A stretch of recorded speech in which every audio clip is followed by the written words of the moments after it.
Bismillahirrahmanirrahim.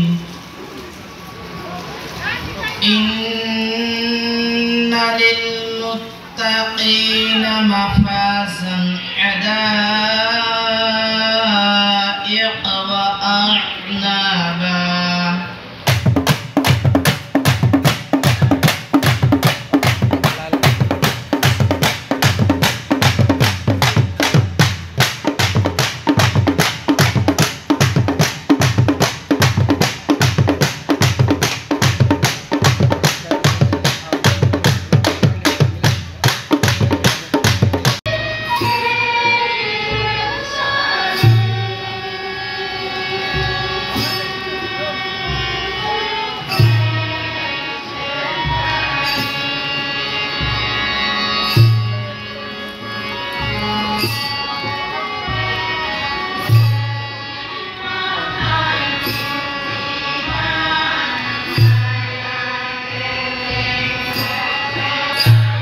সাংবাদিকক ধন্যবাদ জনাইছোঁ মই।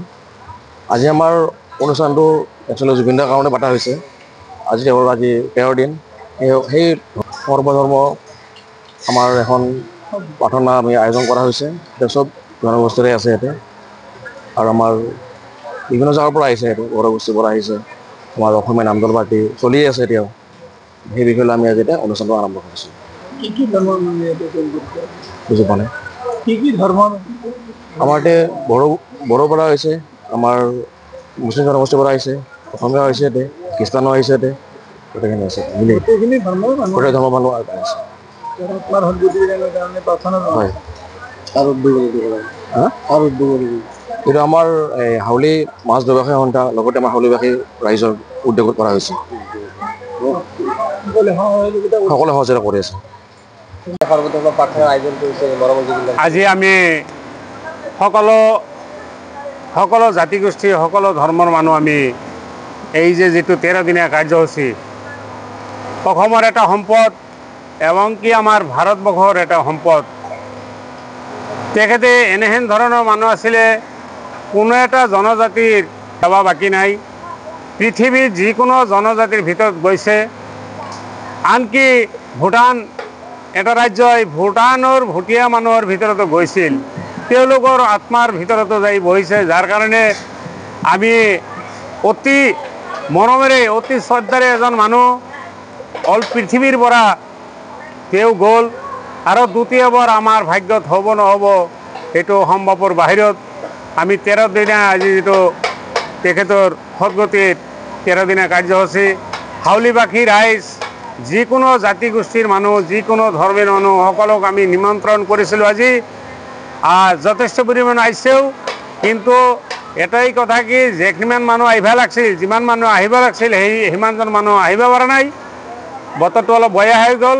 তাৰে ভিতৰতো আমাৰ জুবিনদাৰৰ নাম শুনি কিছুমান মানুহ আছে, জিকি হ'লেও আহিছে, বৰষুণত জিকি যেনেকৈ কষ্টৰ ফলেদি আহিছে। আজি অতি মৰমেৰে এজন মানুহ আত্মাৰ, আজি 13 দিন ধৰি মোৰ চকুত ঘুমটি নাই, খাবলৈ মন নাযায়। আমি এজন বিজনেছ কৰা মানুহ, আমাৰ ঠিকনা হ'ল হাউলি মাছ বজাৰ। মোৰ নাম ছাব্বাছ খান হয়। আজি যিয়ে নহওক, ওপৰৱালাৰ আশীৰ্বাদেদি, ওপৰৱালাৰ কৃপাইদি, সহায় সুবিধাৰ সহযোগত সকলো ৰাইজে সহায় কৰিছে। এতিয়া খৰচা পাতি এইটো বাদ দিয়া, এইটো আজি আছে কালি নাই। যিজন সম্পদ আমি হেৰাইছোঁ, সেই সম্পদটো ৰিটাৰ্ণ নাহে। আজিৰ পৰা কিজানি আমাৰ আত্মাটো শান্তি পাব, হাউলিবাসী ৰাইজৰ এটা শান্তি কামনা আহিব। আজি তেখেতৰ 13 দিনীয়া কাৰ্যসূচী আমি চলাই আছোঁ। আপোনালোকে যি ব্যক্তি আহিব পৰা নাই, নিশ্চয় লাইভত, মোবাইলত, নিউজত শুনি পাব। শুনা পোৱাৰ লগে লগে তেখেতৰ কাৰণে যাৰ ধৰ্মমতে তেখেতক আশীৰ্বাদ কৰিব, তেখেতক দোৱা কৰিব। ইতিমধ্যে আমাৰ ট্ৰাইবেল এৰিয়াৰ পৰা ট্ৰাইবেল মানুহ আহিছিলে, তেওঁলোকৰ ধৰ্মগ্ৰন্থ হিচাপে প্ৰাৰ্থনা কৰিলে। তাৰ পাছত আৰু আমাৰ অসমৰ যিটো ভাগৱতৰ প্ৰাৰ্থনাটো হৈ গ'ল। তাৰ পাছে আমাৰ কোৰাণৰ প্ৰাৰ্থনা হৈ গ'ল। এতিয়া নাম দল ৰেডি হৈ আছে, তেওঁলোকে নাম ল'ব। সব যিকোনো হালতে লোক সব এটাই ঈশ্বরের নাম লব, কিন্তু উদ্দেশ্যমূলক হল আমার প্রাণপ্রিয় আত্মার একজন মানুহ মোৰ অকলে নহয়, সকল জাতি। আনকি আমি মোবাইলত বা টিভিত চাই আছোঁ যেনেকুৱা তেখেতে জন্তু পশুপক্ষী তেখেতৰ লগত এটা প্ৰেম ভালোবাসা আছিল।